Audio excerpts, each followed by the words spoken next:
Hi everybody. Oh, I can see the numbers ticking up. Hello. See everyone's joining us. Welcome this evening. Thank you very much for joining us. Perhaps you'd like to post in chat where you're joining us from so we can see where everybody is this evening. So yes, thank you for joining our workshop. I'm Claire from Cult Pens, and our workshop this evening is going to be led by the fabulous illustrator Nina Fuga. She's going to be introducing us to the wonders of Irojiten pencils from Tombow. And as it's the 9th of March and spring is, hello, I'm getting some hellos, I can see them popping up, thank you. So it's the 9th of March already, I'm not sure how that's happened. And spring is trying to arrive. So we're going to be using a botanical flower image as inspiration, and hopefully that's going to help us all welcome in spring, which I for one am very keen to do. We have created a product bundle to go with the workshop. So for those of you that have that, or if you've got similar products, you'll be able to follow along with Nina. But also if you haven't, feel free to use whatever materials you have to hand, or just have a very relaxing time watching and listening. We'll be handing over to Nina in just a moment to find out a bit more, but first off, as usual, a little bit of housekeeping from me. So we anticipate the session's going to last about 45 minutes, so please get comfy. We are recording the session and we will make the recording available as soon as it's ready. It's probably going to be later this week. So if you do miss something, or you just actually want to practice a bit more, you will have the chance to take another look. All your cameras and sound are switched off for the duration of the session. I've just seen someone pop up from Italy. Hello. Buongiorno, no, I'm not even going to try. So all your cameras and sound are switched off for the duration of the session, but if you have any questions, you can use the chat function, and you're all in there already. I can see lots of things popping up, lots of messages from people from all over the world joining us, which is very exciting. So you can use the chat or the Q&A button either way. So I'll be keeping an eye on those, and I'll be doing my best to answer your questions. And where possible, if I don't answer straight away, I'll be holding on to a question or two, and I'll be trying to gently interrupt Nina with some questions as we go through.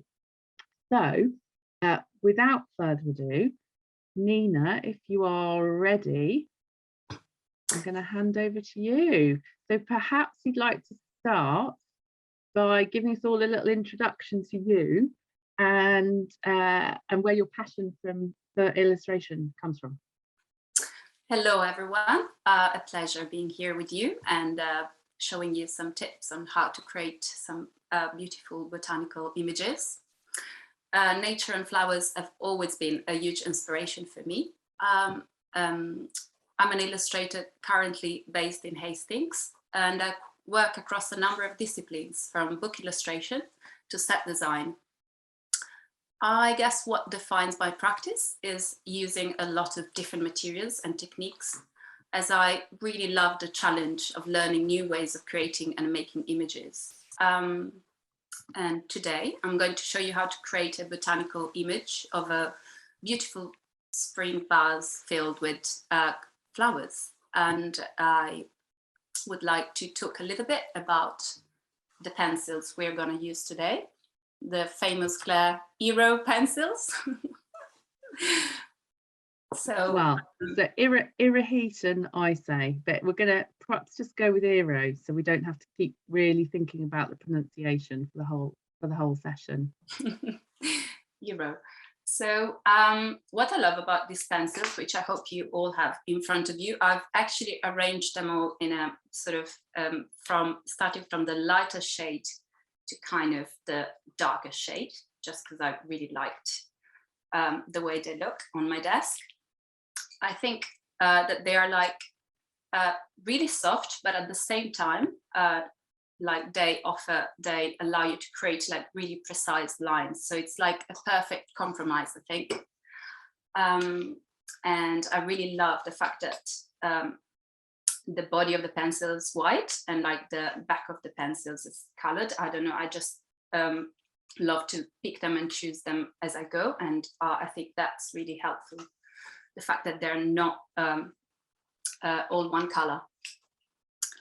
And I just wanted to add, someone's just mentioned, I made a little bit of a mess up, sorry, on the colour listing. So there was a bit of a muddle. Nina's going to mostly be using, if anyone's got the bundle, Nina's mostly going to be using the colours that are in the bundle that you should have. The codes are a little tricky, sorry. But there may be one or two other colours, Nina, that you bring in, right? So we'll just I think if you've got the bundle, the colours are going to work. Just adapt. So sorry about that. That was me. Thank you, Claire. And not to worry, because like I think, to be honest, no matter what colours you've got in front of you, the idea is for you to kind of recreate an impression of what's in front of you. I really wanted to relax and not worry about like creating a perfect image. It's about follow your instinct and kind of be confident with the mark making along the way. Great. So shall I switch your cameras over, Nina? Do you want to have a look at, show everyone the colours and the images so they can see your hands on at this point? That's great. And okay. Also, I think as you do that, Claire, I'd like everyone to get in front of them like piece of like A4 paper, white paper, just like a little warm-up for you guys to kind of feel the colors and try them out. Just like have a little play and really make a few marks just to see if you press them hard what you can get. You might have tried them already, but I just kind of think that's quite nice to just take off the pressure.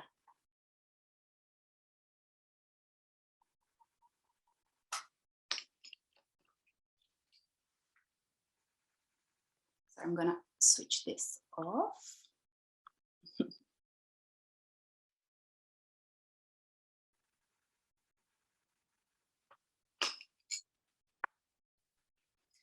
How are you guys? I hope you have had a good beginning of the week. Spring is coming, even if it's actually quite cold. There's lots of weather popping up as well as locations from all around the world, Nina, on the chat. we've got our first question in terms of how wax differs from oil-based pencils. I think this kind of doesn't smudge as much, which I think that's quite nice. And again, like you can kind of carry them around and they won't melt in your pencil case. I would say that's one of the things that I really love about the Euro pencils.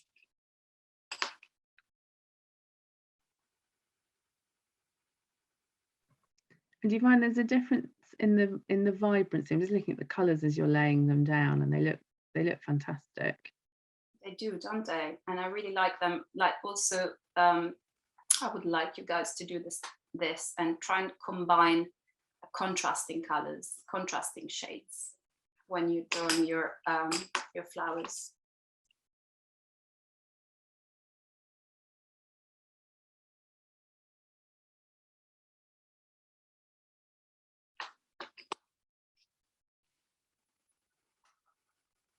Great. How's everyone doing working through their pencils? And then I'm gonna try and use these two extra colors that are the Kingfisher V7 if you want to buy them another time. I just love this color. I think it's just so vibrant. And again, when you kind of play with it next to a lighter color, just makes them pop. And then the other extra shade I'm going to use is the Chartreuse Green V4. Also very vibrant. Great, I'm ready to start. I hope you are too. So I'd like you guys to have your image reference in front of you. I've got mine. This is my starting point. Again, like, I don't want to sort of create a perfect representation of this. I'm going to just play with composition and color, because that's what I love when drawing. So here is my piece of paper. And I'd suggest you use an HB pencil if you've got it, or like a B, that's also okay. To start just mapping lightly your vase. At this point, you're not going to see much, because I want to really keep it quite faint, so that perhaps I won't even need to use my rubber. That was going to be my question. You should, in theory, you're going to aim to colour over the pencil. That's exactly it, Claire. Because I hate rubbers. I think it just smudges your paper, and if you keep your kind of line quite faint, then you can always like overlap the color pencils, and you won't need to rub off too much, and hopefully not at all. And I'm going to do the same with the flowers. Again, I don't want to sort of define too much at this point. I just want to have an idea of where I'm going to add some color at a later stage. So think about the flowers as kind of shapes more than kind of flowers. That's how I like to think about them. Can you see what I'm doing? Even if it's like very faint? It's very faint, but yeah, and you're making it look very easy. I think I'm going to just work with the colors now, because I really want you to use the pencil just as a very, very light map of what you're going to do next. What pencil are you using, Nina? So I'm using a Tombow HB Mono 100 pencil. Nice. I think that's really also quite nice, because it's got a great kind of grip, and it's light enough, and it allows you to create like precise lines. Okay, I'm going to use now the Campanula blue for the vase. I'm going to start kind of working on the shape of the vase.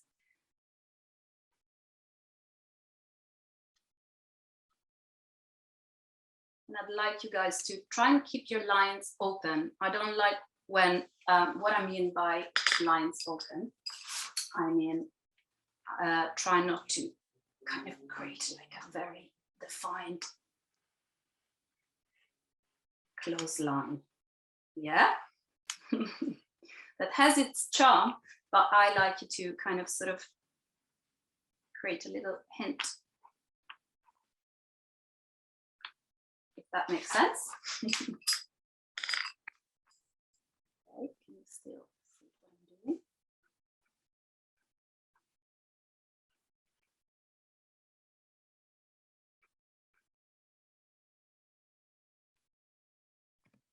Which colour did you say you were using for that part, Nina? The Campanula blue at this point. Yeah. Sorry, like the beginning is going to be quite difficult for you to maybe see what I'm aiming to do here, but I promise it's going to make sense as we progress and add more color to the picture.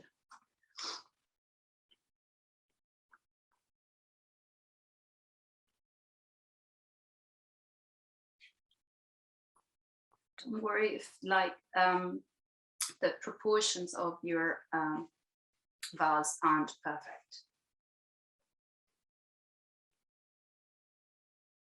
Okay, and then maybe start adding just a tiny bit of shading. just next to the lines. Yeah. Can you see that all right? Yeah, we can see. Lovely.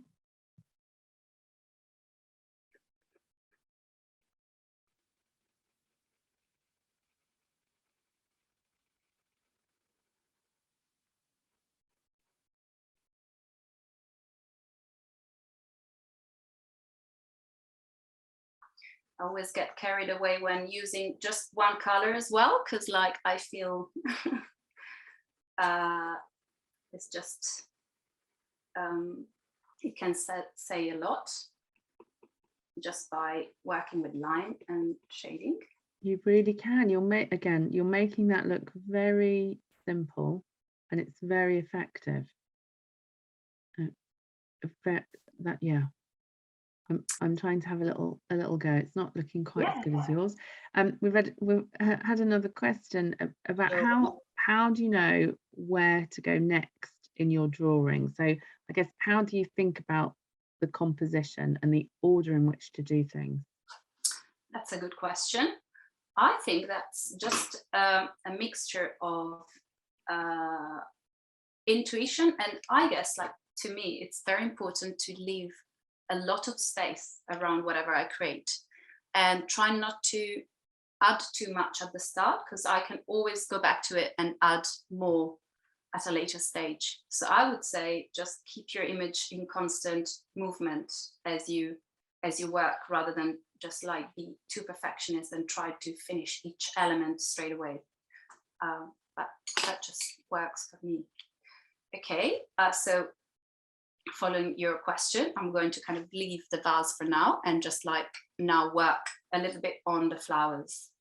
I think I'm going to start using, the yellow, the dandelion yellow V3, if you've got that, or otherwise choose a nice vibrant light color.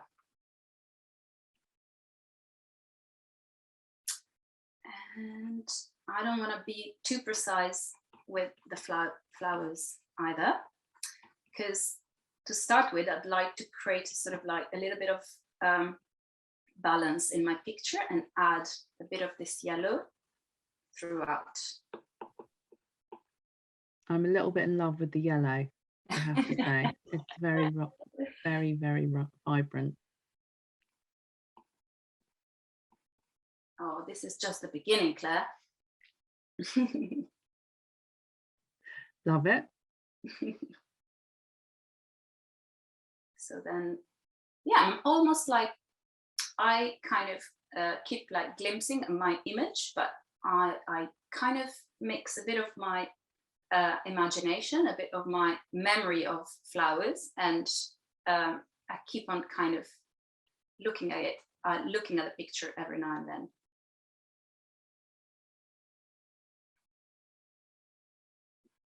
I think the more you draw, also the more you get confident at sort of creating pictures without really worrying about them being perfect. I think that's one of the hardest things to learn, is like trusting yourself and your mark making.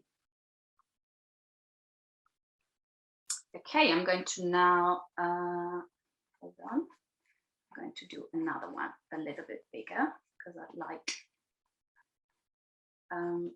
for us to play with shading a little bit later and see how I can combine this yellow maybe with an orange or a red. Can you all see this? How are you doing?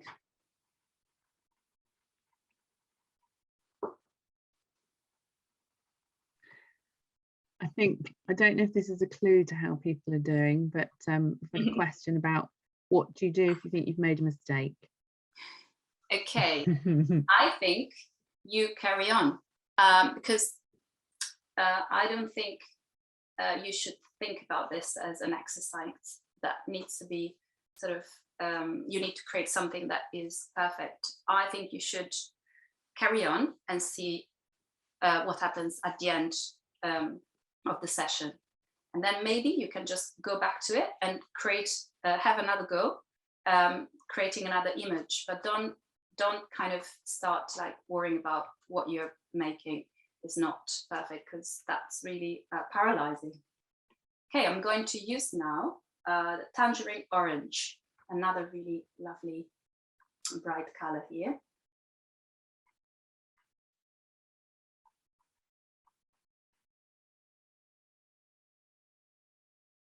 I'm going to try and kind of have a mix of lines, like some that are a bit like sort of softer and others that are stronger.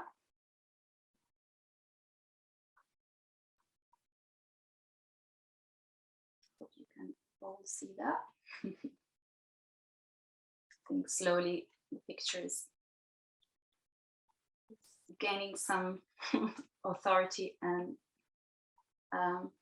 starting to take shape. I love this orange. And also you can start like maybe working with the orange next to the yellow and see what happens.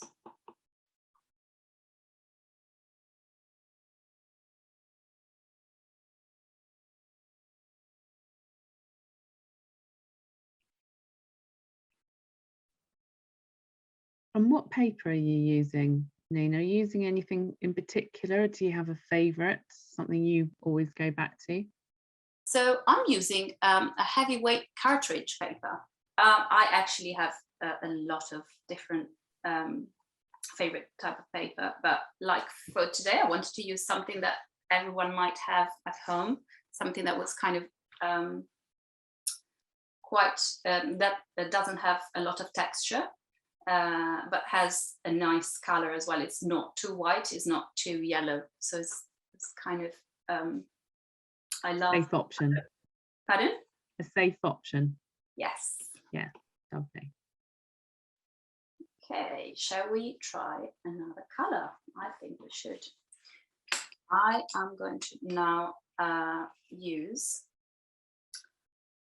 the scarlet red, just to give it a little bit of contrast to some of these flowers. When you kind of overlap the red with the yellow, this is what happens. It's quite...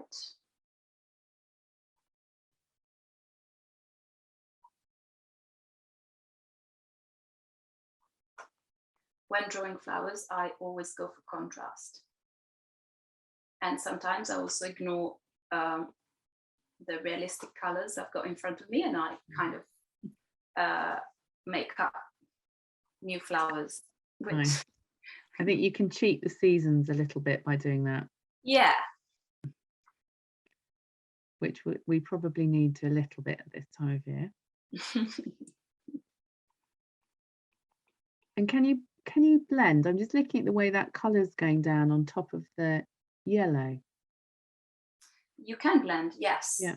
And like it makes the yellow go orange, but then like when it's on the edge of the yellow, then like you kind of keep you have the red that kind of comes through, so it's quite nice.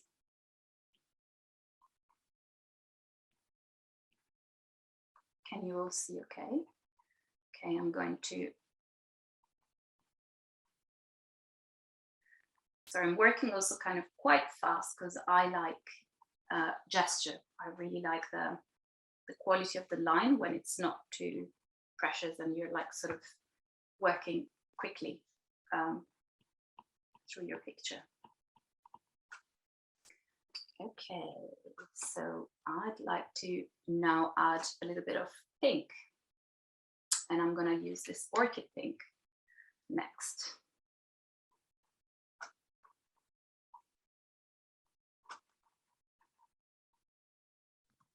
Well, Nina, we've had a great question come in.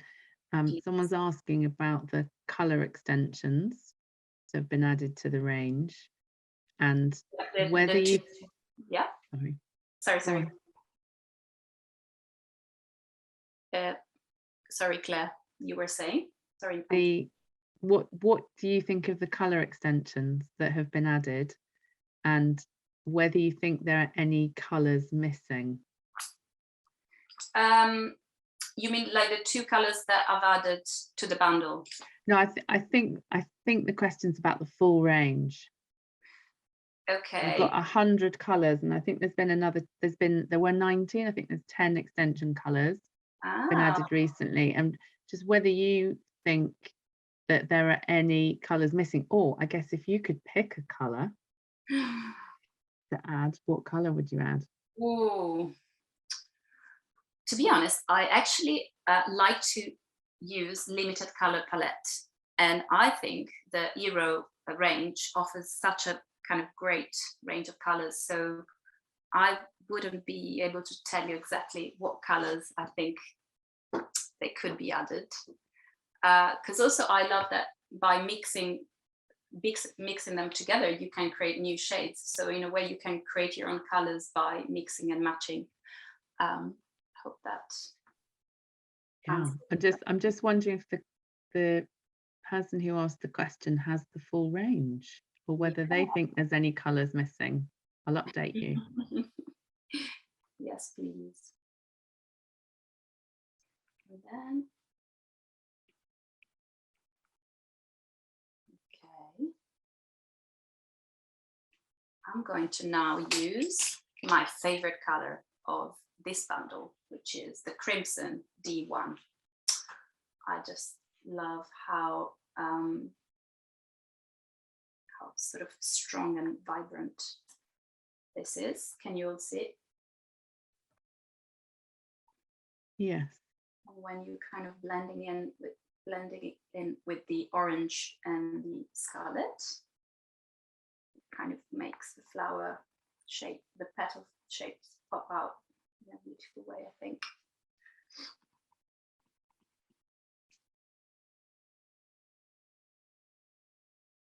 And I like to also kind of sort of go around like the pink to define some of the petals, just to give it a little bit of a shade.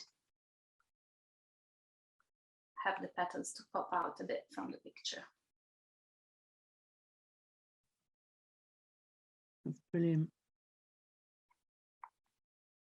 The person's come back, they're just talking about that they really like the 2 pinks, and the extension set sits well overall. It's the extension colours are kind of deep tones, and actually, yes, I agree with you.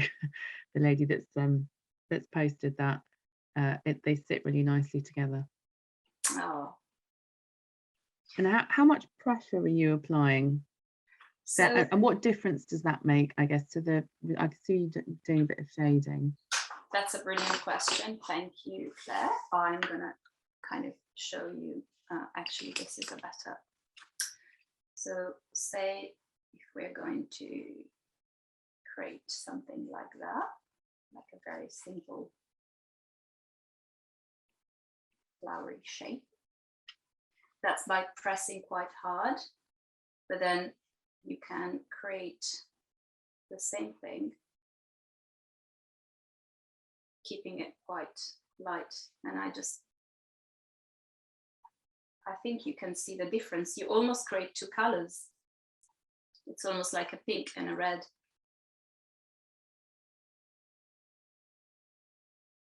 So there's a lot you can do with just limited color palette, I think.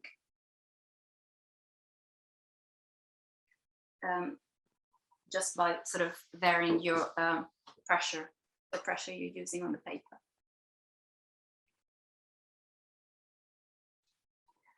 And now we're going to, okay, going back to our image here. I'm going to start using a little bit, working on the foliage a little bit. I think I'm going to start playing with this beautiful greens. I'm going to use the quartz green, LG7.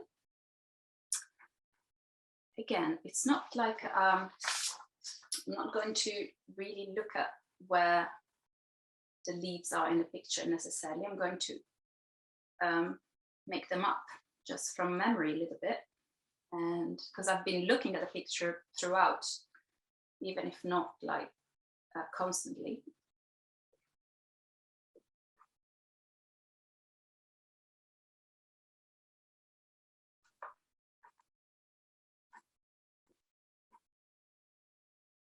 any particular knack you're using for the leaves? You just Pardon, sorry. any tips or particular knack when you're adding in the leaves? Yes, I think again, like try and sort of think about your overall composition, and I would add them like close to the flowers, and then I like to create like little lines like that. They become almost abstract, but they sort of separate this light colors. And then when drawing like a leaf next to it, you can kind of maybe use less pressure. And then kind of blending in with the,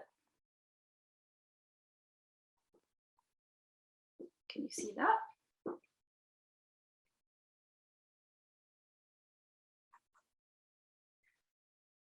Okay, and I'm going to start using another green in a minute, just to sort of create a bit of different light in the picture.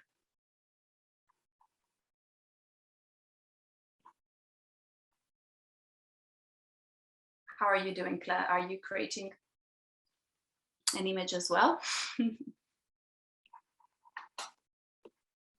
Oh, I'm still muted then. I'm doing a little bit, and I'm also answering questions here and there as well. So I'm definitely not as far forward as you are. And actually, someone else has asked about your particular vases that you draw, particular shapes. I know you said before you like botanicals and the natural world. Yeah. Is this a kind of shape that you go back to in terms of vases? You experiment? I would say yes. I really kind of I almost like draw this one naturally now, because like that's something that I keep drawing. But I collect vases myself, and I just love drawing all the different, kind of playing with all the different shapes. And sometimes I draw faces on the vases, sometimes I just kind of draw flowers on the vases themselves. So it's my little obsession. An obsession. Now, do you actually have a house full of vases then? Yes, I do. And here I'm using actually something that you might not expect to use, like the Kingfisher blue. It's not a color that's in the picture, but I just love how it makes the flowers pop out when you kind of add little bits of blue next to the flowers. Could be their shadow, it could just be light. And a couple of people have noticed that your pencils aren't particularly sharp, or not to a sharp point. Is that something as a preference, or is that just because you've been doing some colouring, you haven't sharpened, or?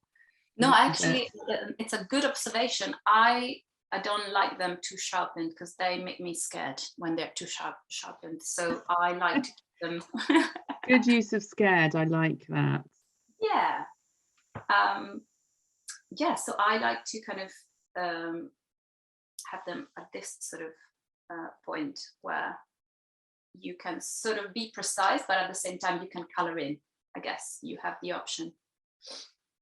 Okay, and I'm going to go back to the magic bars that we were talking about at the beginning, that you can always sort of go back to it to give more shape and define a little bit more. And is that Kingfisher blue metallic? Someone's asked, because it does look very vibrant. But it's not actually. Yeah, I didn't think it was. No, I never use metallic colors. I don't know if actually in the range there are metallic shades. Are there, Claire? I don't think so, but I am just going to have a double check. And I love the contrast. So if you pick any kind of two contrasting colors that you like the look of, I think it's lovely to sort of play with them and kind of start shading and work with the contrast in your vase. Yeah.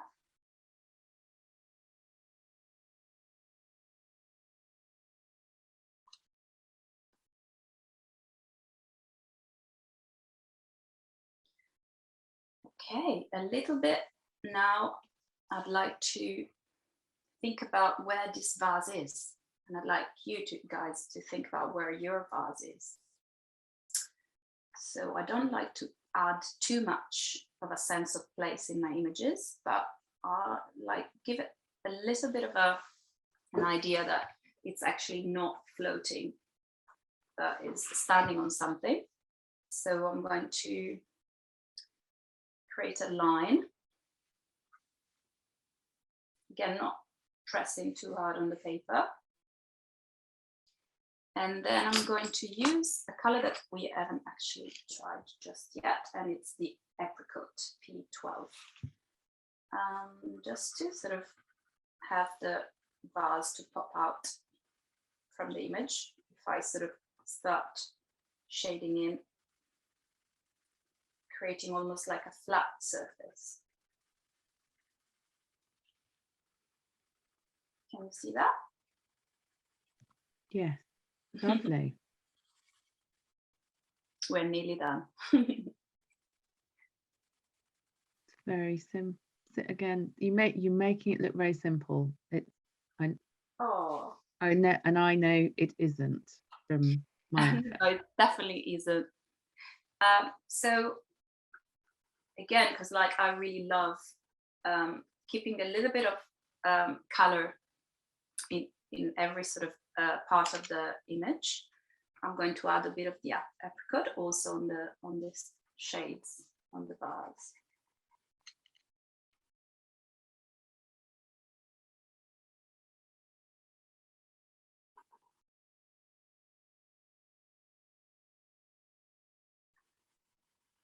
Are you all with me? And also, really, guys, the most important thing with drawing is practicing and having loads of materials to play with. I just love that. Do you have an office space, Nina? You got a particular place and a desk full of things? Yes, I do. Yes. Sometimes it gets too messy. Is there, do you have a count? Is there you know, is this confessions of a coloured pencil addict in a kind of, yes, I have hundreds. Do you know how many colouring instruments you have? I do not actually, because yeah, there are too many. But also I love painting as well as using pencils. I guess like drawing though is the most immediate way of working, and it's portable, and it's just, so I always carry pencils with me whenever I kind of get to move, even though I haven't moved much in the past 2 years. So here, sorry, I kind of got carried away with the question. I'm just carrying on working on the background of the picture, and I am also obsessed by wallpapers, so I kind of created this stripy type of wallpaper in the background. Again, it's not precise as long as you kind of keep the stripes at the same sort of distance. You haven't used a guideline for that, because I'm just looking at that and you carrying the wallpaper up above as well, and it looks like it's perfect. No, it's not, Claire. It's just kind of, again, always work your composition, you know, what looks nice in front of you. I don't like to have grids, because I find that they, again, like the pencils, when they're too sharpened, they scare me. So I like to kind of keep the drawing in constant movement, and I sort of, if I see that the lines need to go up a little bit further, then I just do that as I draw. Don't know if that makes sense, but I kind of... That makes sense. I would I would be putting a little guide in for me. I don't know that my line of sight is quite so good as yours, for sure. Okay, and then I'm going to use a little bit of the Narcissus yellow just in the background as well, as a contrast. perhaps is too faint for you to see, but I like that because then it doesn't take away from the main subject matter, which is the vase and the flowers. It's lovely, you can see.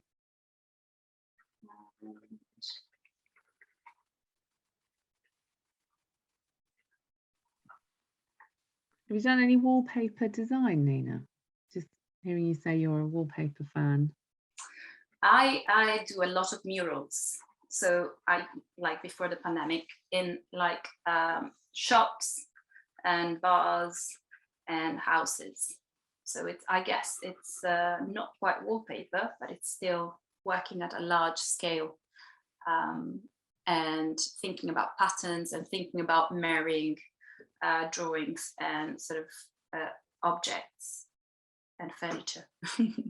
Amazing. What's the biggest piece you've done, sort of in terms of scale? Oh, I think it was like 9 meters by 2, like in a shop in Australia. That was pretty mad. Wow. Yeah. What was the project? I had to create this mural for the interior of a flower shop. So yeah, this woman said, okay, use this wall as a kind of a blank sketchbook and just create a giant garden. So that's what I did. That's so amazing. What and I'm assuming you weren't using coloured pencils for that?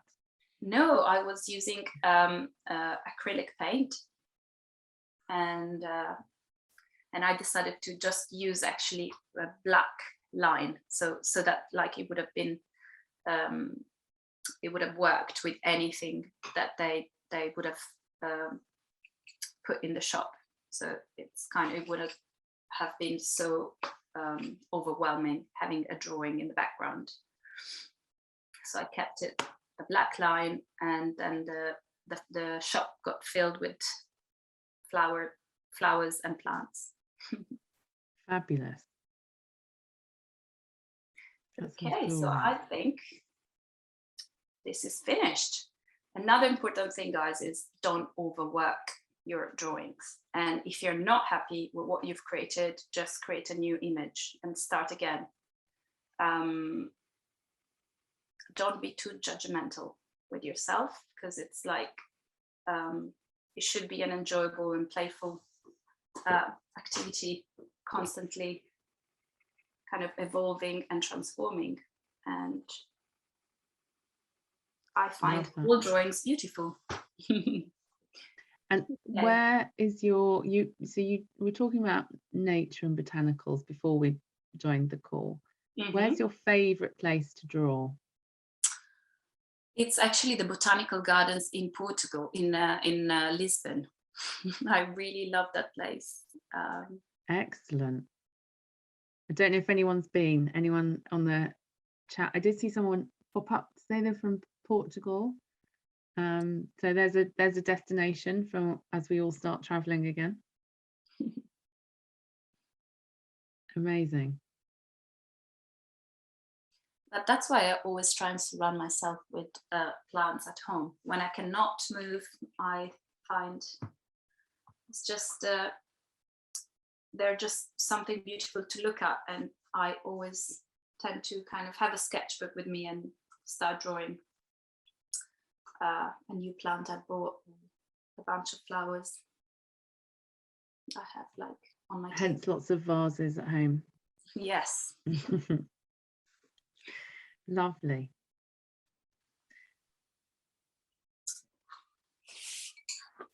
Thank you. Is there any question? I think we've been answering everything pretty much as it's come through. So if anyone has any other questions, please post. It would be lovely. Actually, Nina, show us your inspiration picture. Sure. Side by side with your drawing. And I don't know if everyone has managed to do exactly the same thing going through and used. Let me find the picture as inspiration. Actually, quite. They're not as similar, but they've got the same sort of attitude in my opinion. Yes. Yes. Yeah, I love that. When, as you said, you don't have to use the colours that are in front of you. Yeah, You can use different colours and create different flowers and different plants. absolutely. And remember, just keep your page quite empty. I mean, I like that. Unfinished. I think it just gives a sense of sort of freshness and immediacy to your picture. Lovely. Thank you. Thank you very much, everybody. I'm going to pop back up now. Thank you, Claire.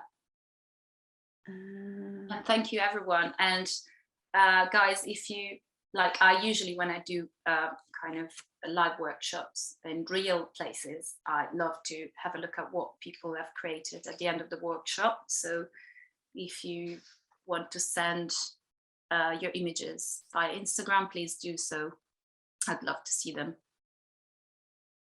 That would be fabulous. Thank you very much.